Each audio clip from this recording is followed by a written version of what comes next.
Welcome to the Daily Bolster. Each day we welcome transformational executives to share their real-world experiences and practical advice about scaling yourself, your team, and your business. Welcome to the Daily Bolster. I'm Matt Blumberg, co-founder and CEO of Bolster, and I'm here today with my friend Craig Wood.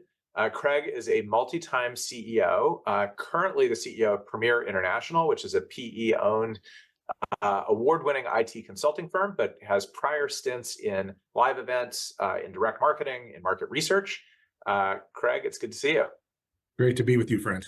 And I'll say, just for those who listen to this regularly or who know me, one of the things we talk about at Bolster when we run board searches and place a board member is that when you're doing onboarding of a new board member, you need to assign the new board member a board buddy who's going to take you under their wing, or take the new board member under their wing and sort of show them the ropes, be a person to ask all the dumb questions, etc.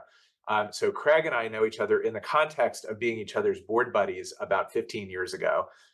So that's kind of a nice close the loop moment. But Craig, it's good to see you here. Great to see you. Yeah, and our topic today has nothing to do with that, but that was a good aside. So our topic today is unexpected change. And, we are living in a world of unexpected change, right? The black swan events feel like they happen more and more frequently these days, whether it's a pandemic, a war, something internal like the death of an employee, or, an employee, getting caught doing something and getting fired abruptly. So unexpected change. And Craig, I would love to hear, since I know you've lived through a lot of these as the leader of an organization, sort of your top three techniques, I guess, or thoughts on handling unexpected change in the business. Yeah, thanks. I'd be happy to share that.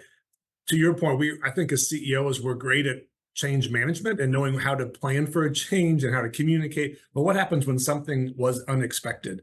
In my career, I've found a few things that work. The first thing is to understand that the majority of the work done in managing unexpected change was done before that change happened. Let me tell you what I mean by that. Is all the decisions you made leading up to that moment. I call them deposits in the trust bank. Things that you've done to keep promises to the team, to be there for them, to have them understand sort of where you're coming from. That is going to serve you well when unexpected change comes, because unexpected change is, just as it says, unexpected. No one knows what to do with it. And you need to have the trust of your team. You need to have the belief of your team.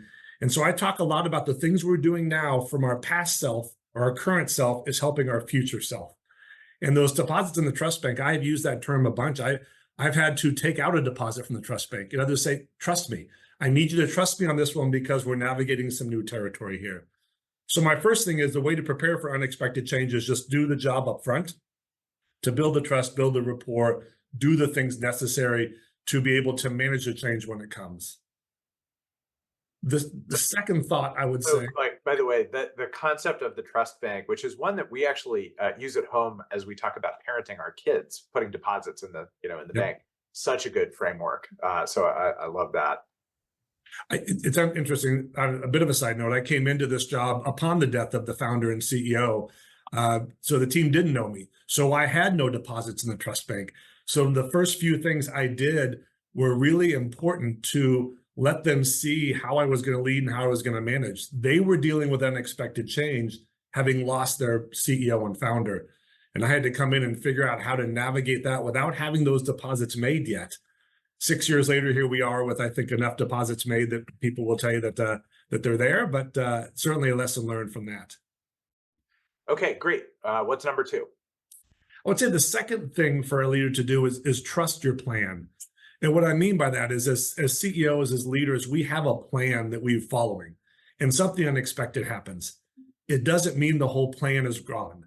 It doesn't mean the things you thought were right weren't right still. There's a tendency to abandon ship the minute something goes wrong and to try to solve that immediate issue. So comment number two is trust what you've already been doing. Yes, you may need to adjust. Yes, you may need to make course corrections. But the concept of what you put in place yesterday still works today, even with this change. So trust what you've known as your plan, begin to build around that. I think we saw that in COVID. So many people abandoned what they thought they should be doing in COVID because, oh my gosh, there's this pandemic. Those companies like Premier that were able to sort of stay the course trust what they thought was right, and navigated the waters in maybe a more successful way. All right. And what's number 3? So the theme of trust, sort of that build the trust bank, trust your plan. The other one is trust your instincts. Is that you're in a leadership role for a reason. You've known what to do. You've navigated choppy waters before.